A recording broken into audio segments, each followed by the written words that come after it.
So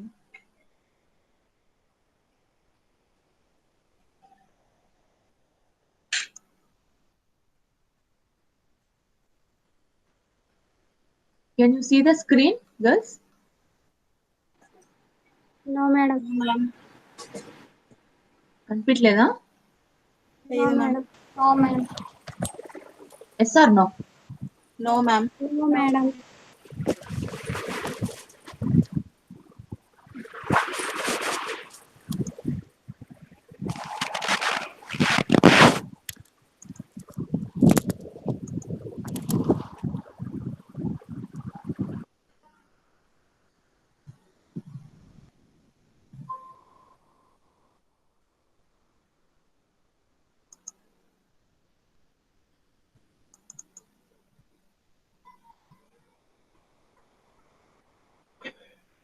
Can you see now? Yes, Yes, ma'am. ma'am.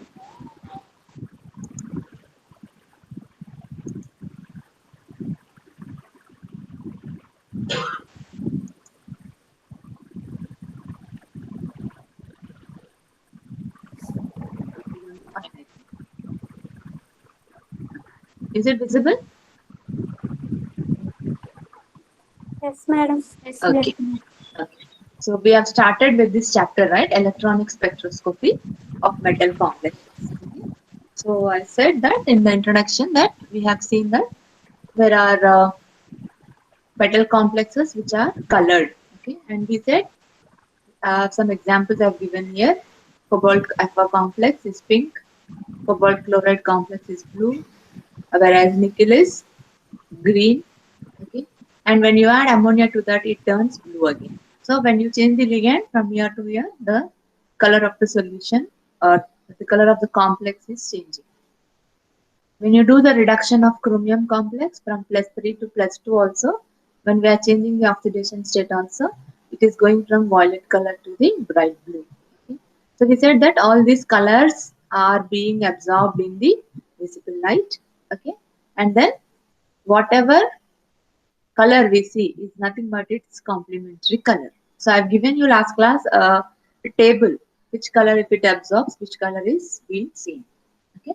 So this electronic spectra is nothing but there is a transition of electron from the lower state to a higher electronic states. Okay. That is why when it is going from lower state to higher state, it absorbs some energy, and this energy is absorbed in the electronic absorbed in the visible region, that is around 400 to 750 nanometers, or below UV region, that is below 400 nanometers. So whatever energy is absorbed in this range, okay, it is enough to cause this transition from one energy level to the higher energy level. Okay. So you can tell that these transitions are nothing but, when I'm telling it is going from lower energy level to the higher energy level, we can tell it is nothing but a DD transition. So what do we call them? Electronic transitions are nothing but the DD transitions.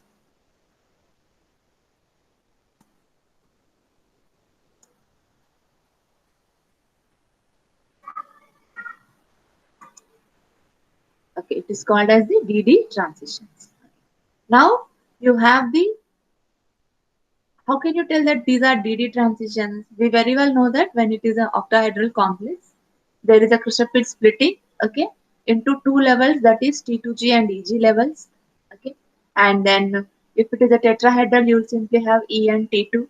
So the ground state I can tell in the octahedral is T2G, and the higher energy state I can tell it is EG. So when the electron is going from T2G to EG, there is a transition, there is an absorption of energy, and which results in the complementary color of that particular absorption, and that is being exhibited. Okay. So whatever colors are produced, the magnitude will be exactly the amount of energy that is absorbed will be exactly the difference of energy between these two levels. That is the T2G, the ground state, and the EG, the excited state. Okay. So now we are seeing, I've just shown you the examples. If I change the ligand, the color is changed. If I change the oxidation, the color is changed. If we change the octahedral or tetrahedral, so if I change the geometry, the color is changed. So once I can study what all I can get from this electronic spectra. I can get the geometry of the complex.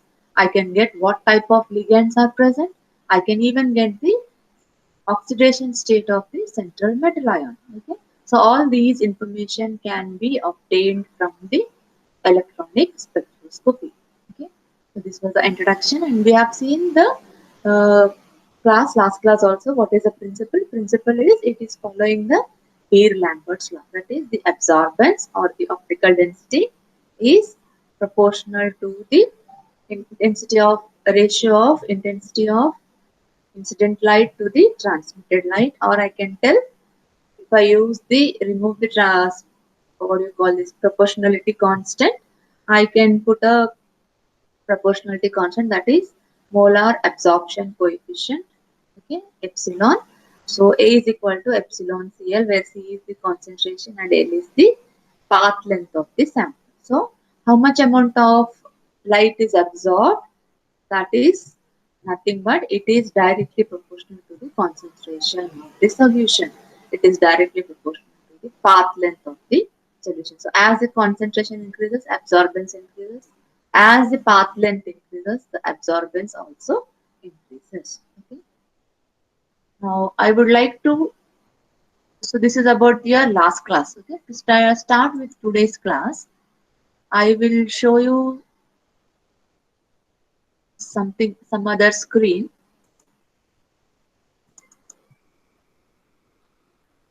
Can you see? I've opened Pathshala. Yes, ma'am. Yeah.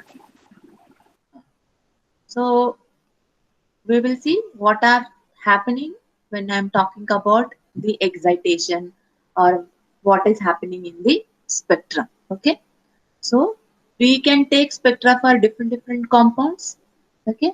Various species, like I can take it for compounds, complexes, elements, anything can be taken, and we have to correlate them. Okay. So now if you see here, the absorption. So there are two types of spectrum. One is called the absorption spectrum. One is called the emission spectrum. Absorption means whenever I have a, so I'm talking about, it can be a molecule, it can be an atom, or it can be any absorbing species. Okay.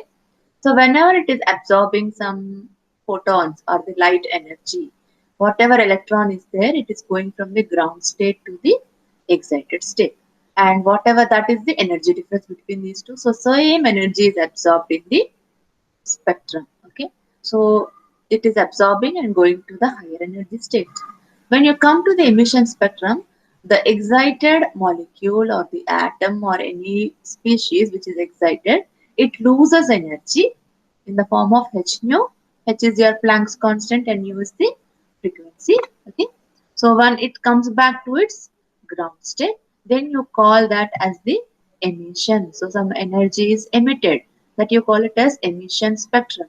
When the energy is absorbed, you call it as absorption spectrum. So just see this diagram. It shows both the absorption and the emission part. So this is your nucleus, central part. Okay. Now take, these are the electrons. Okay.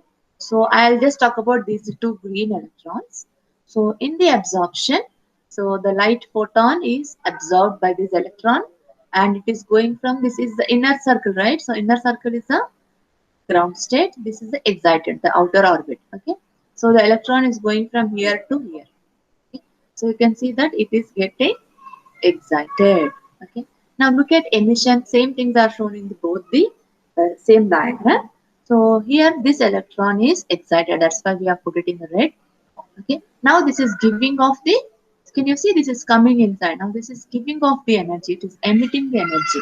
Once it is emitting the energy, it is coming back to the ground state. So this is how you have to imagine. Okay. Because just, even though we are representing it in the form of lines like this, it is going from the inner orbital to the outer orbital once it is absorption, and it from the outer orbital to the inner orbital once it is, I'm talking about the emission.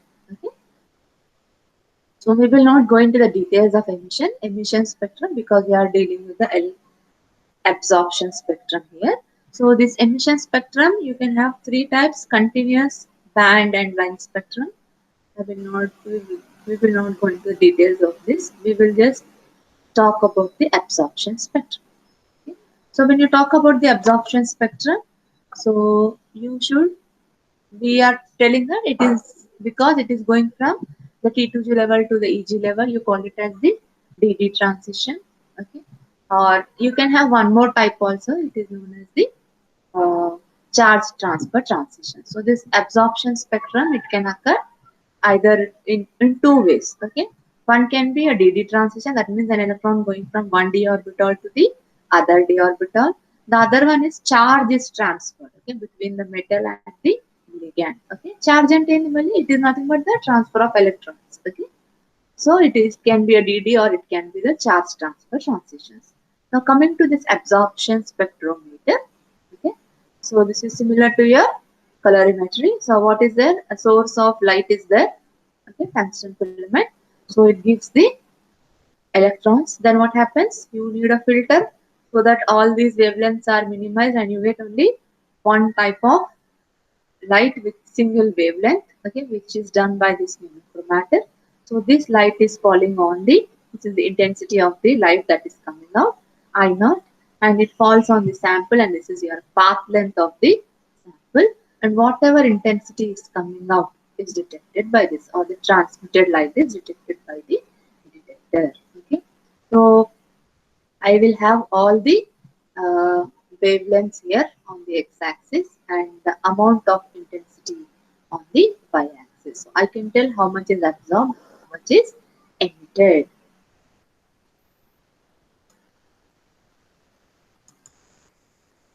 How much is absorbed and how much is emitted.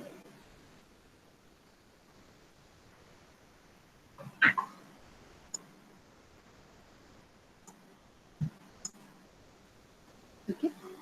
Now coming to this, so this is the basic ex experimental setup. Okay. Now I said it is of two types, that is DD transition and CT spectra. We will come to that later. But before going to that, into the details of that, I just want you to understand what Frank-Condon principle is. Okay?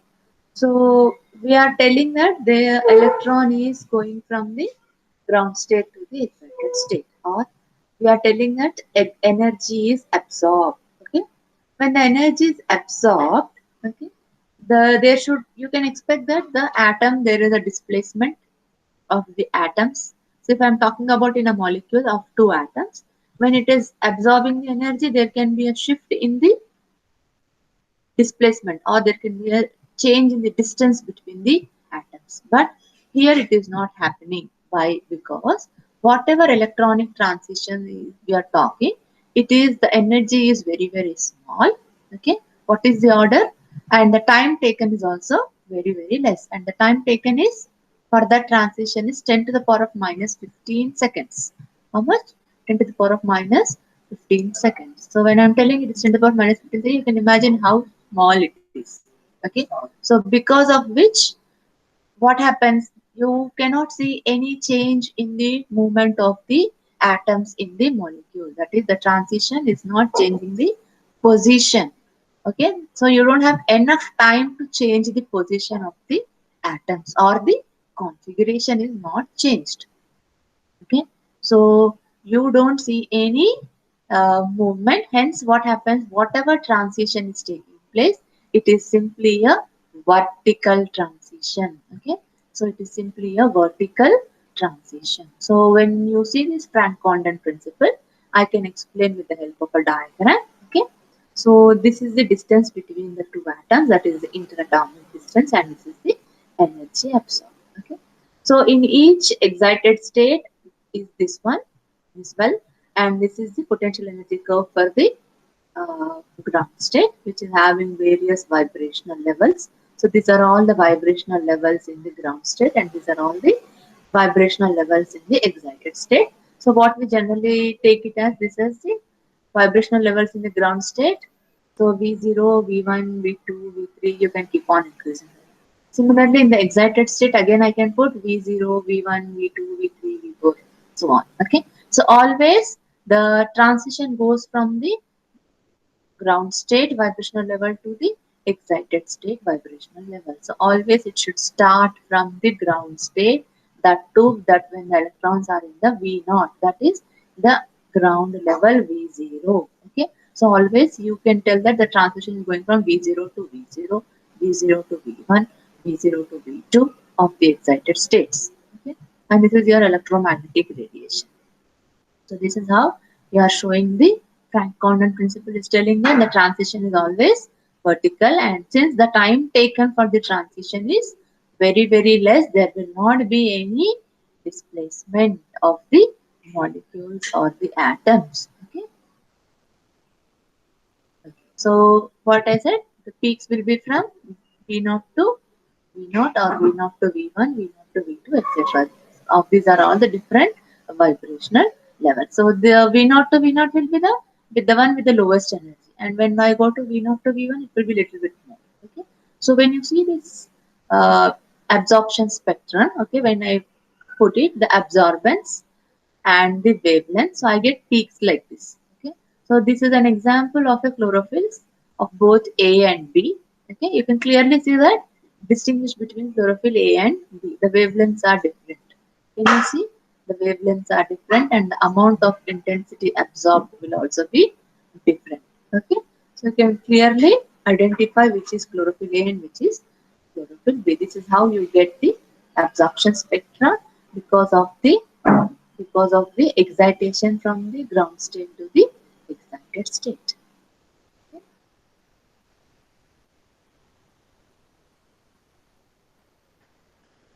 Now I'll move to the. I've changed the screen. Did you see now? Can you see? Yes, ma'am. Yeah. Yes, ma'am. So, so I've just given you a principle, Frank Condon principle, which helps us to know that the electronic transition is nothing but the vertical transition. Okay, and there is no increase or decrease in the distance between the atoms. Okay. Now we will move on to the classification. Okay. So I said electronic spectra. It is of two types. Okay. The first one is uh, ligand field or DD spectra, charge transfer spectra. So the two names ligand field because based on the ligand strength or the ligand field, the distance between the two d orbitals will change, right? So if it is a strong ligand, the energy difference between the ground state and the excited state will be more. If it is a weak ligand, the energy difference between the ground state and the excited state will be less. So you call it as the ligand field. And since the spectra is obtained by the transition of electron from the one d orbital to the other d orbital, we are telling this as the DD spectra.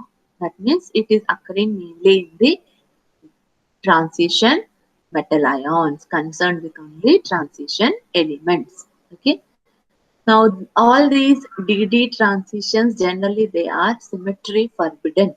So whatever band, so if it is going from T2G to EG, it is a symmetry forbidden. That is of T2G symmetry. The other one is the EG symmetry, right? So symmetries are different. So whenever I'm telling symmetries are different, it will be a forbidden one. We'll talk about this in the selection rules. Okay, Laporte and spin selection rules. Okay, so you just understand that we will still go into further details, but you just understand that whenever I'm telling that it is a ligand field or DD spectra or DD transition, it is nothing but electron is going from the ground state to the excited state, ground state to the excited state, and then it is called as a DD transition. And these are forbidden. Forbidden and not allowed. Okay. So whenever I'm telling it is forbidden, what is the intensity? Intensity will be low. Okay. So these bands are symmetry forbidden and they have low intensities. If it is spin forbidden also, okay. So this is known as Laporte forbidden, and spin కూడా forbidden అయితే what happens? The peak will become even more weaker. Okay. And all these DD transitions they occur in the visible region, because of which you have a beautiful color to the complexes. Okay. And these energy levels, they differ with very small margin. Even then you can get different colors. Okay? Okay. Even though the intensity is weak, whenever you get a peak in the spectrum, it gives enough information about the structural information about the complex. So DD spectra is transition of caused due to the transition of electrons from one d orbital to the, that is from the ground state to the higher state, okay, higher energy state or the excited state, okay. And these are forbidden, okay, these transitions are forbidden, they are low, hence they absorb in the visible region, because of which they give different colors, okay. Even though it is peak or the absorption is less, what is happening, you are able to get enough information about the structure of the complex, okay. This is about the DD spectrum. Now coming to the charge transfer spectrum. Now, when we talk about charge, charge means we know that it is the electron is only moving, right? Protons will not move. They are in the nucleus. So there is a charge transfer from the metal to the ligand. We have already seen the formation of complexes where the ligand is giving. Coordination complex means what? The ligand is giving a pair of electrons to the metal, right? So there is some charge transfer, or when it is a back donation, metal is also giving an electron to the ligand. That is, you can have both the transition of charge from the ligand to the metal or metal to the ligand. Okay.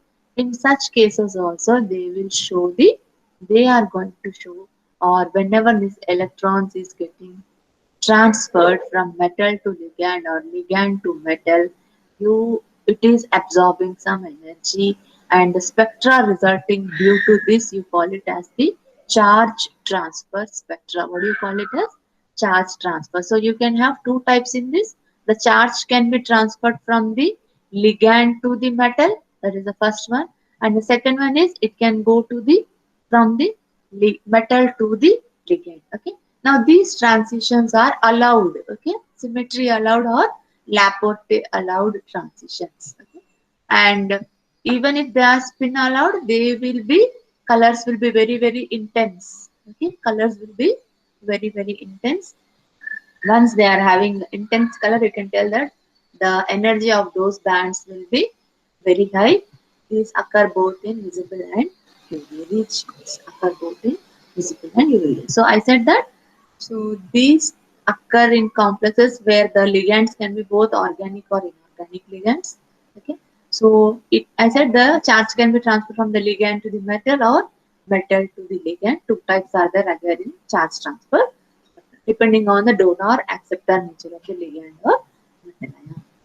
So larger the number of bands in the spectrum, greater will be the information of the. So if I get more and more bands, I can get more and more number of information, like what is the oxidation state, looking at the color, okay, then what is the geometry, okay. If it is tetrahedral, energy difference will be less. If it is octahedral, energy difference will be more, okay. So that I can tell, if it is in the lower region, I can tell maybe tetrahedral. If it is in the higher region, I can tell maybe octahedral, okay.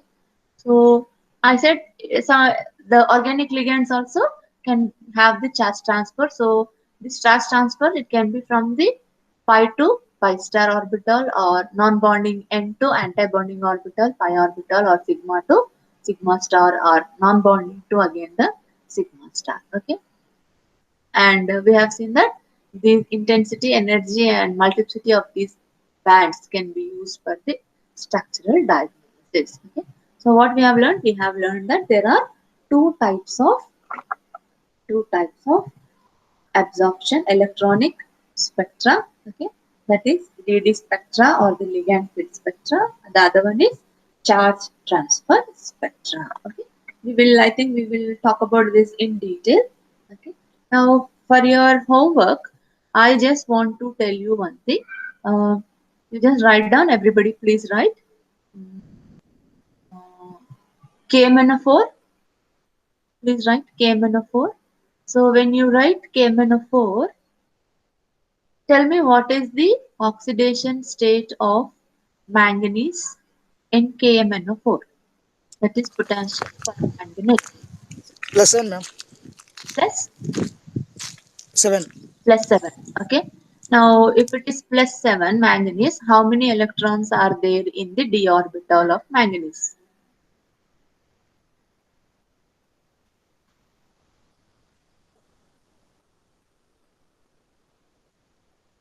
So plus 7 is correct. Zero, ma'am. Zero. Zero, 0, ma'am. right? Yeah. So it is Yes, 0. ma'am. There are no d electrons at all. You all Yes, ma'am. agree? Yeah. What is the color of Yes, ma'am. KMnO4? Color of KMnO4 is violet or Pink, ma'am. purple? You have seen, right? Purple. KMnO, yeah? Purple, ma'am. Yeah, Purple. purple Purple, ma'am. or violet, whatever you take. Okay. So it is colored compound. Yes, ma'am. Yes. Yes, Yes, ma'am. ma'am. Yes, ma'am. So when there are no electrons in the d orbital, there is no dd transition, right? Yes, ma'am. Yes, ma'am. Yes, ma'am. And how is it colored? We are telling that there should be a dd transition, then only the compound will be colored, Yes, ma'am. right? But here Yes, ma'am. manganese plus 7. Okay. So all the d orbitals are 0. Okay. So you cannot expect any dd transition, but still it is having the color. What do you think?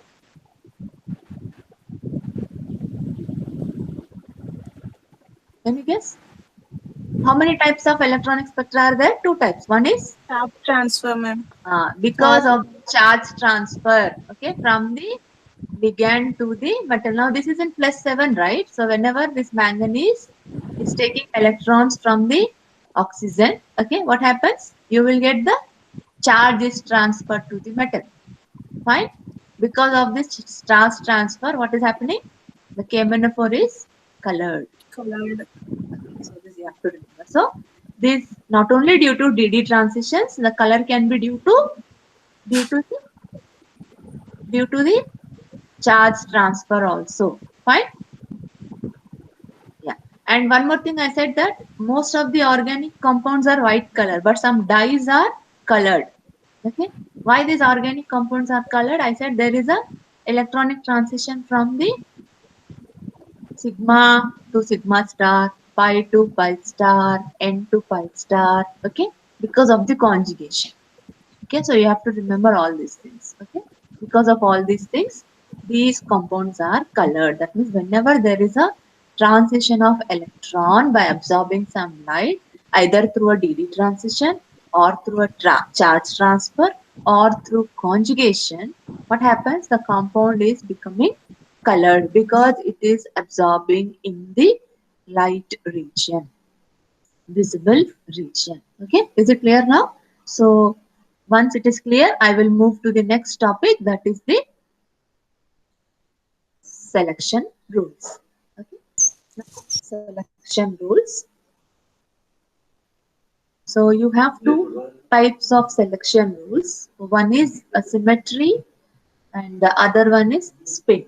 Okay, so whenever I'm talking about a polyatomic molecule, okay, polyatomic and many atoms in the molecule, and if I am subjecting it to some visible and UV region, okay, radiation, what is happening? Some amount of energy is absorbed. Okay, then once any absorption is taking place, what is happening? The electron is going from the uh, ground state to the higher state. So I have written here, see, this is the ground state, the expressed in the form of a psi. Okay, psi is the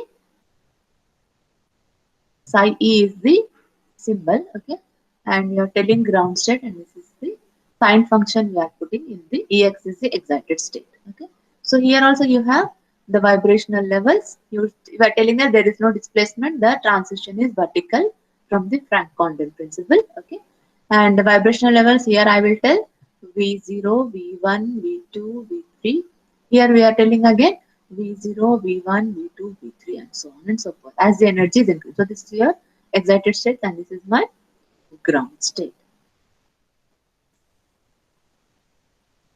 So this is a typical electronic transition, how it is taking place. Okay.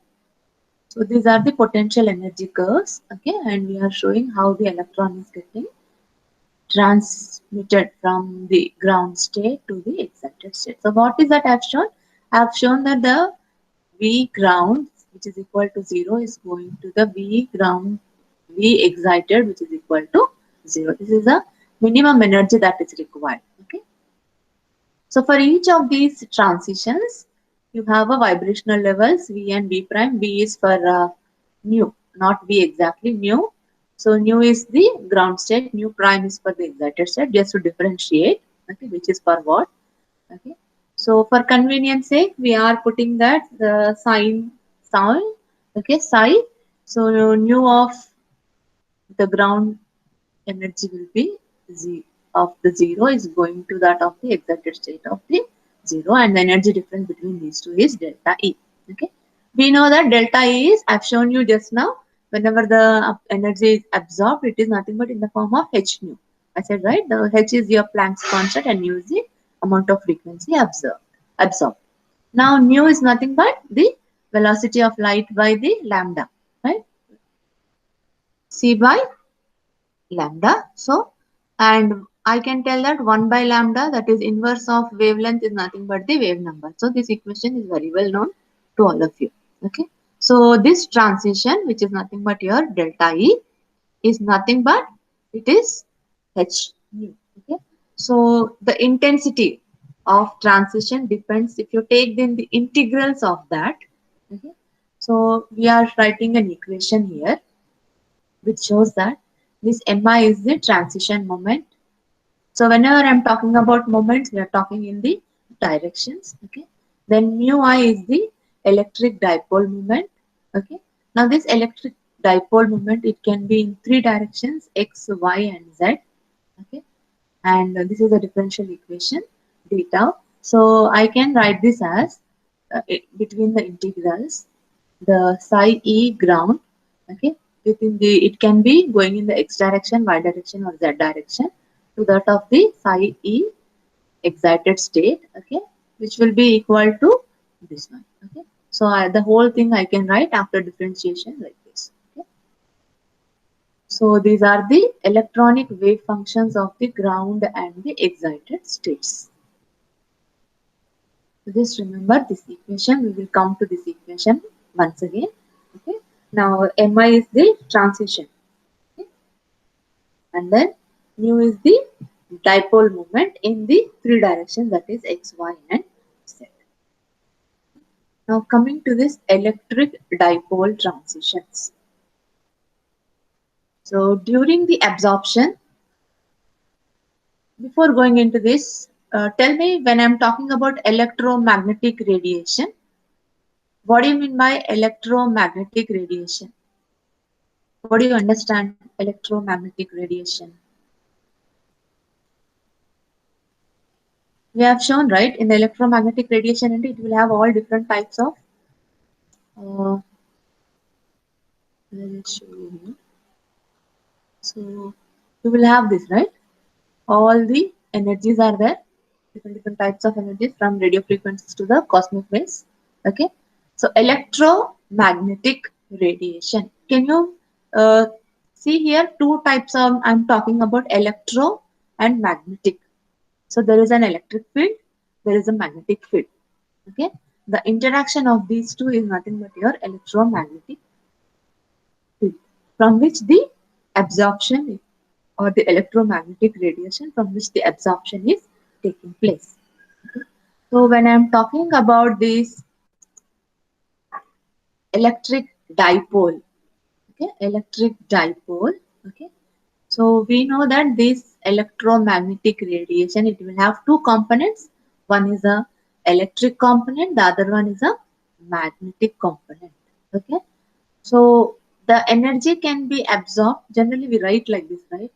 I'm able to write.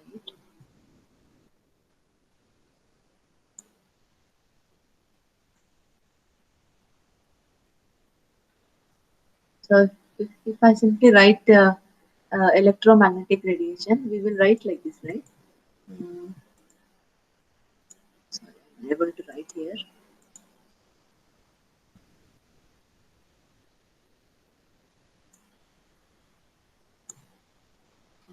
We just put a line and then we put a electromagnetic radiation like this wave like thing on a line, okay, showing that it is having both electric and magnetic movements, okay. So the system, the molecular system, it can interact with the electric component of the radiation, or it can interact with the magnetic. Till now you are simply telling that electromagnetic radiation will be there, that is from UV rays, visible rays, everything, right? So in that again we have never said that there are two components and which component is going to interact with the molecule. So here we will be specific. So you have a electric interactions, you can have a magnetic interactions, okay. So if the molecule is interacting with the electric dipole of the EMR, that is electromagnetic radiation, you call them as electric dipole transitions. Okay? Or if it is interacting with the magnetic component of the electromagnetic radiation, you call it as the magnetic dipole transitions. Okay? So the interaction can be either electric component or it can be a magnetic component. Okay? So generally the interaction we talk will be the electric component because it is stronger, that is 10 to the power of 5 times stronger than the magnetic component. So whatever interaction we speak, it is nothing but the electric component. Okay. Now again why we are telling it is only electric component, because it is more stronger when compared to the magnetic component. Now this interaction, that is the electric component, it can be of two types, okay. It can be of two types, that is it can interact with the electric dipole moment or it can interact with the electric quadrupole moment, okay. Electric dipole or electric quadrupole moment.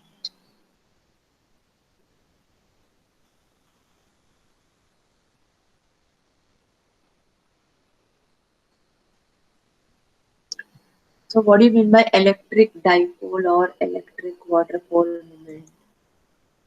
Suppose I'm waiting how to write and show you actually.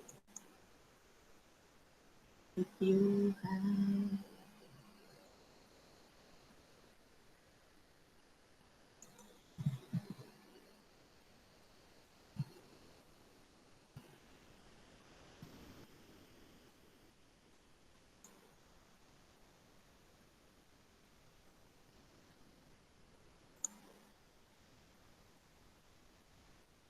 okay, unable to write. Next time I will just try to see this. Okay. Okay, just understand. When you have an atom, right? In the atom, what do we have? We have a nucleus and we have the electrons. Okay. So when I'm having a nucleus and the electrons, uh, these electrons, because of their charge separation, I can have a positive and negative charges in the system, right? So I can tell Cl minus if the electrons are more, right? So this is nothing but because of the electrons, whatever charge separation I'm getting, okay? Now you call this as the electric dipole moment, okay? The second one, electric quadrupole moment, because there is a charge separation in the nucleus also. Nucleus, you have positive protons, right? So wherever the nucleus is having more positive and less positive, so I can still have this charge separation, okay. So that is known as, so whenever we are telling quadrupole in, you should think that you should understand that we are talking about the nucleus. Electric and charges. So because of the separation of these charges in the nucleus, what is that you are getting? You are getting electric quadrupole moment. And whichever, whenever you are getting some separation in the electrons which are around the nucleus, you call it as the electric dipole moment. Okay. So now I am talking about two things. That is the electromagnetic radiation. Okay. So when I'm talking about electromagnetic radiation, I am telling that two components are there, electric and magnetic components. Okay. Now in that again I am telling that electric component is having a stronger interaction when compared to the magnetic interaction. Okay. So when I'm talking about the stronger interaction, that is the electric component of electromagnetic radiation, that is the light. Okay, when I'm telling it is the visible light that is absorbed, that light is having two components, electric and magnetic. In that light, I'm talking about only the electric component. Okay. Now that electric component, now it will interact with the molecule. Now this electric component of the radiation of the visible light, it can interact with two things in the molecule. What is that? One is the how the electrons are distributed. Okay, the charge separation, that is the electric interaction. One more, within the nucleus also there is charge separation and you call it as electric quadrupole moment. Okay, so this type of interaction. Okay, hope I have made it clear for you. Okay, so you have two types of interactions, that is electric dipole moment because of the charge separation and electric quadrupole moment because of the uh, nuclear charge distribution. So I can tell that these transitions they can occur. So three different things, that is electric dipole, magnetic dipole, electric quadrupole. Okay. Now we will see what are the different magnitudes of this. I already said that the electric dipole will be very high. Then comes your magnetic dipole, then comes your the within the nucleus. That is the, so this will be the least one. So you have first electric, then comes the dipole, then comes the electric quadrupole. For metal complexes, okay, when I'm talking about D block elements, this electronic spectra, they arise because of the electric dipole transitions. That is, these are the, and the other transition, that is magnetic and electric quadrupole, are less probable. Okay, that means they are negligible. You cannot talk about that. Okay. Then magnetic dipole transitions, these are common in which one means you can expect them. I said in transition metals, it is generally electric dipole.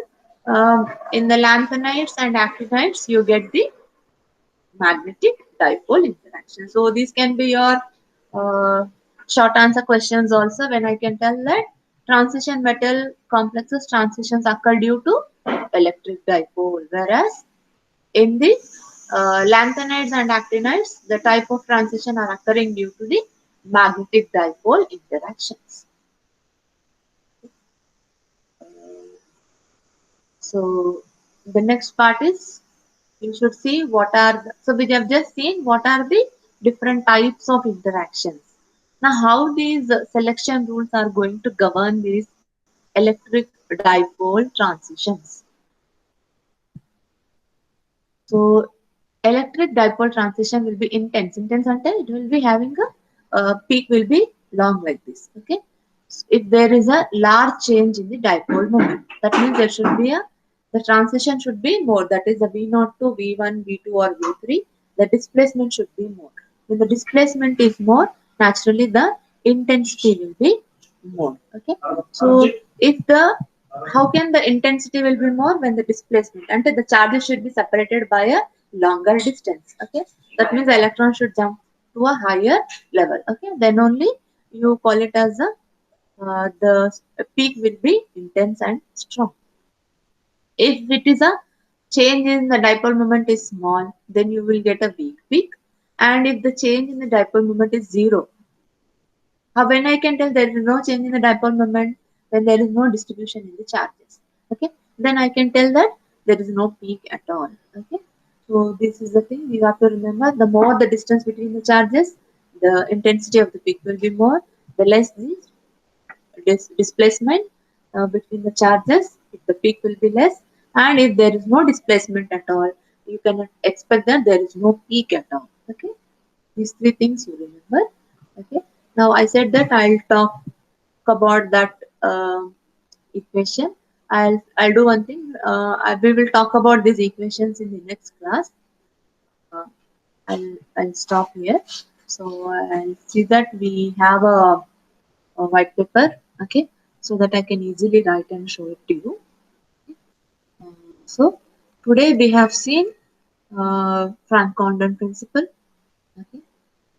we have seen how the uh, uh, spectrometer is there. Okay, what are the different types of transitions, DD transitions, and charge transfer bands. Okay, then I have so told you that there are two types of spectra, absorption and emission. Okay, then in the Frank-Condon principle, we can from the Frank-Condon principle we can tell that the transitions are always vertical and there is no displacement. But even though it is absorbed, because the time taken for the transition is very less. Okay, and what is all that you are going to get? We are going to get the uh, structural information like the geometry, like the oxidation state, and what type of ligand, whether the ligand field is strong or weak. So I will talk about these selection rules uh, in detail uh, in the next class. Okay. So you have two types of selection rules. We will talk about that in the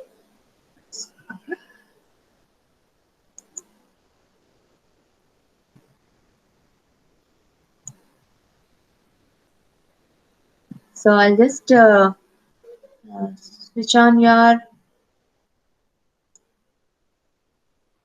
switch on your videos.